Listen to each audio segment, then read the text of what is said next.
So in the last video, we talked about the different steps of predicting the molecular geometry and shape of a molecule using the VSEPR theory. So we're going to work through that in more detail now. So different steric numbers, which we learned how to calculate in the previous video, will give you different shapes, okay?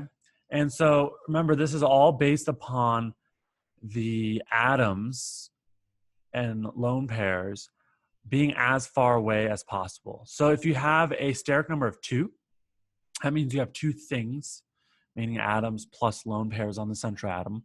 CO2 is an example, right? Hydrogen cyanide is another example. You have 1 bonding site here, and you have another bonding site there, steric number 2. Both of these have steric number 2. Remember, it's not number of bonds, it's number of bonding sites, all right? So to get things as far apart as possible, they're going to be in a line. So you're going to have a 180-degree angle here. And so we call this shape linear. This means a line, okay? So we're just going to work through all the different steric numbers and their shapes, okay? So if you have a steric number 3, example would be boron trifluoride. Remember, boron oftentimes has a electron deficient atom, so it violates the octet rule a lot of times. You can see here it only has 6 electrons that it's sharing, violating the octet rule.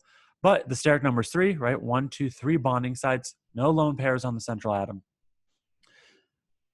How do you put these in as far apart as they can be? Well, that's going to be in a triangle, right? It's going to be a planar triangle, meaning it's a flat molecule, just like the line was flat, a linear is flat. And so we call this steric geometry trigonal planar.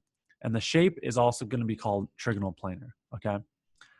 Now, here's another example, okay? This is a molecule called formaldehyde.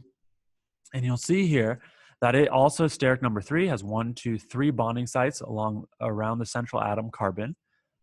But there's different bond angles here.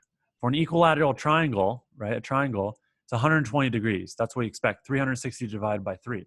Here you'll notice 1 is bigger angle. This angle is bigger between the hydrogen, carbon, oxygen. And the hydrogen, carbon, hydrogen is smaller than 120 degrees. Why is that? Again, this gets the idea that electrons want to repel one another. And you have lone pairs on the oxygen here. And so basically what VSEPR theory says is that these lone pairs are big, okay? And you know, in reality, it's not quite like that, but that's the way to think about it and how the theory actually treats it, okay? It's a simplification, but these lone pairs are big, so they are going to repel more. Remember, there's electrons in this bond, and now there's these lone pair electrons, and so these lone pairs need more space, and so it's going to be greater than 120 degrees, this angle, whereas that's going to cause this bond that doesn't have the lone pairs anywhere near it, that bond angle to contract to be slightly less than 120 degrees. Okay, so that was steric geometry, where the steric geometry is trigonal planar, and the shape was also trigonal planar. Now consider this, okay? This is where it gets to the difference between steric geometry and shape. Here you have sulfur dioxide, okay? And that on the central atom has 1 lone pair and 2 bonding sites, 1, 2. Steric number is still 3, 1, 2, 3. So it's based on the trigonal planar steric geometry, but the shape is different. The shape is a triangle basically, but the lone pair doesn't really take up, you know, much space. It's not an atom, okay? It's causing the molecule to change shape, but it's not really part of the shape of the molecule, right? The shape of the molecule is just determined by the atoms. So you can think about it as, you know, you had a triangle here, and then you got rid of that point where the lone pair was, right? And so the resulting shape is this bent shape, right? And you only have 3 atoms, just like carbon dioxide, steric number 2, but now it's bent, not linear, okay? So that's how you have a steric geometry that's different than the shape. Now the shape will always be based on the steric geometry, but if you have lone pairs, like here 1 lone pair, you're gonna have to, in your mind, remove one of those sites to get the actual shape, okay? So let's go on to steric number 4. Steric number 4 is tetrahedral. And why is this steric geometry tetrahedral? Well, if you try to put 4 objects, okay, in class, what I would have done is I was going to tie 4 balloons together at a central point. And if you do that, they'll naturally kind of float to be this shape called a tetrahedron, okay? And that's keeping those 4 atoms, in this case for methane, okay, the 4 hydrogens, as far apart from one another as possible, okay? And the bond angle there is a little more complicated. It's not a plane anymore, so it's not 360 degrees divided by 4. That'd be 90 degrees. That's a square. That'd be a plane, okay? It's not 90 degrees. It's 109.5 because now you're in three-dimensional space, okay? This is not a planar object. This is a 3D molecule.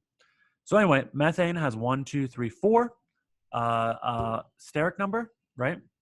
And so it's steric geometry. It has 0 lone pairs, so its shape is the same as a steric geometry. They're both tetrahedral.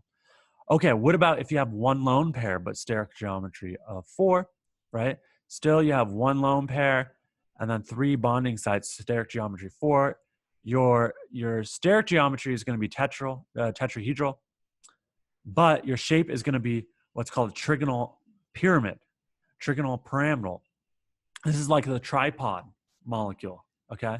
It looks just like a tripod, and basically it's a tetrahedron, but this top point was removed. There's no atom there. That's where the lone pair was.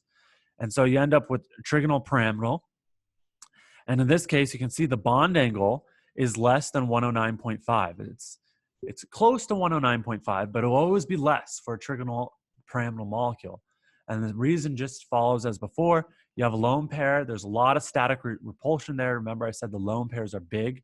And so that causes all the bond angles to contract from the ideal bond angle. The ideal bond angle is 109.5, but that'll only be true for when you have a tetrahedral shape. When you have trigonal pyramidal shape, it's going to always be less than 109.5. What it is exactly could vary, okay, but it's going to be less than 109.5. Water is another example of steric geometry 4. We went over that in the last video. 2 lone pairs and 2 bonding sites. So steric geometry is tetrahedral. But now you've removed those 2 atoms of the tetrahedron, and that gets you back to bent, right? It's like right there in methane. So that gets you back to bent. And again, the bond angle is less than 109.5. In this case, is 104.5. Okay. So let's stop that video here, and we'll keep going on some other steric numbers in the next.